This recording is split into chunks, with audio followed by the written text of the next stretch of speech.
This one's called Second Street, written and narrated by Chris Top.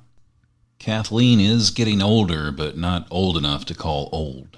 The Price is Right has always been her claim to fame, but she didn't win back in 73, and now, in 78, she sits in Frank's Diner on 2nd Street.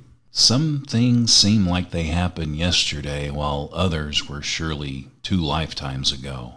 She fancies pretty dresses adorned with pink flowers and bows, but she's most comfortable in her worn bell-bottoms, even though they're going out of style. Donald is barely past his prime, but men tend to age well. His buddies call him Donnie, even when he was the boss a few years back. Since they cut the ribbon, Frank's has been his early lunch break stop, at first because of the world's best coffee, but now for another reason. Those worn hands have held many hammers, but not for several seasons now. You can still see the imperfection from the time the nail went all the way through. He was back to work the next day. Kathleen takes her break at 10:30, and in the beginning it was to avoid the crowd. Frank lets her sit in the corner booth by herself because he knows she'll be gone before the rush.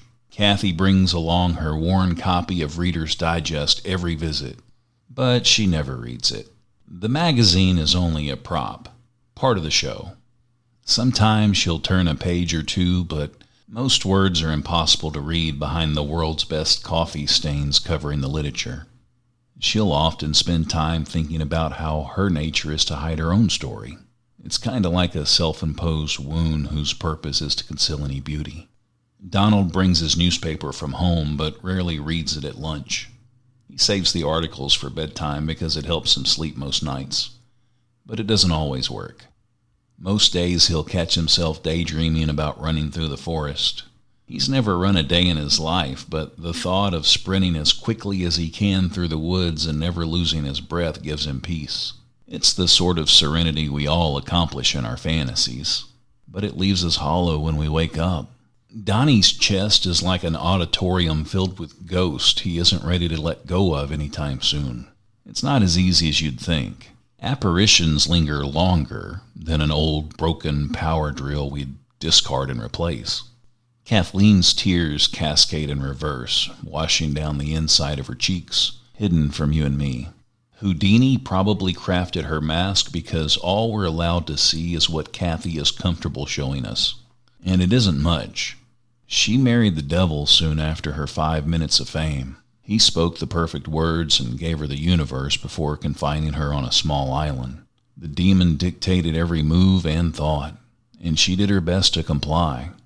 At sunset, he came home and rewarded her efforts with bruises and broken bones.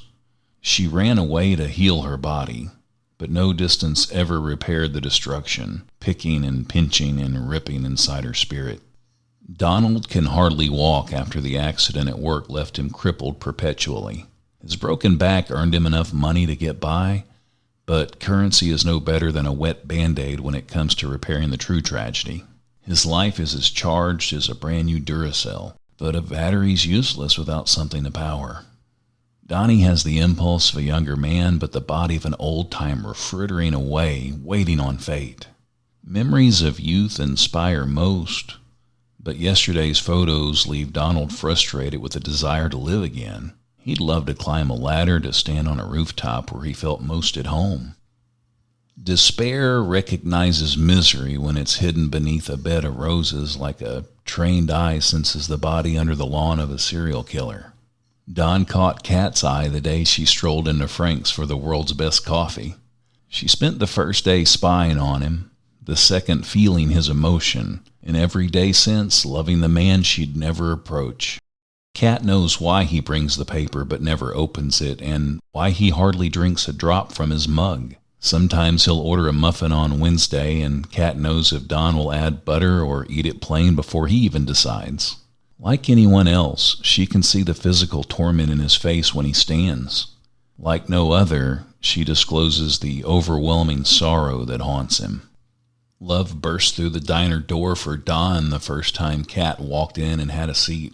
Her confidence fooled everyone, even Benny, who sits on a bar stool every Friday complaining about his marriage. The masquerade failed within moments when Don took a more intimate gaze because he knows tragedy like the back of his scarred hand.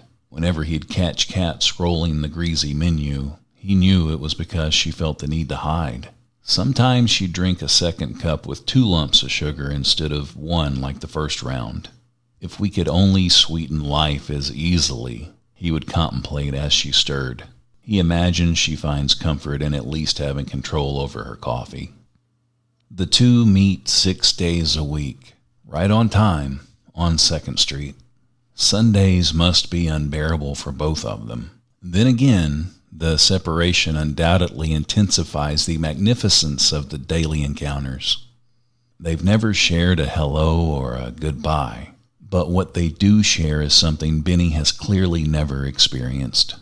The comfort of being close to a person who understands and ensures you aren't alone is a gift many never find. Kat and Don depend on one another, and they never break the plans they never made together. Unfortunately, that's more than most obtain when they compromise. Kat and Don's eyes have met a time or two, and it's enough when you aren't ready for anything more.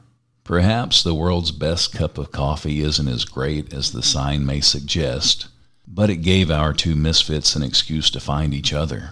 30 minutes, 6 days a week turns into 156 hours a year that these two forget and feel complete.